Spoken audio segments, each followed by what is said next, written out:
కృష్ణుడు పుట్టాడు, పిల్ల ఏడిచింది, కంసుడు లేచాడు, పరిగెత్తుకెళ్ళాడు, బలవంతంగా పిల్ల కాళ్ళు పట్టుకుని లాగేసి గిరగిరా తిప్పి ఆ పిల్లని బండకేసి కొట్టబోయాడు.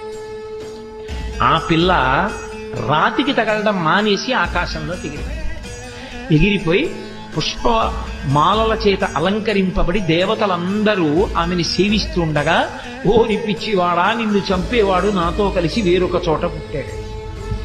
పోని ఊరుకున్నాడా? ఇంకా పళ్ళు రాని పిల్లలు, పాలు తాగుతున్న పిల్లలు ఎక్కడెక్కడున్నారో వాళ్ళందరినీ చంపేశారు. అక్కడ ప్రారంభమయ్యాయి కృష్ణలీలలు. అసలు శ్రీకృష్ణ పరమాత్మకి ఇంకా పాపం ఆయనకి అసలు పుట్టినటువంటి పిల్లాడు, ఆయనకి కళ్ళు సరిగ్గా తెరవడం, తన కాలు చెయ్యి తను తీసుకోవడం కూడా రానట్టుగా ఉన్నటువంటి పిల్లవాడిని చంపడానికి వచ్చింది పూతన.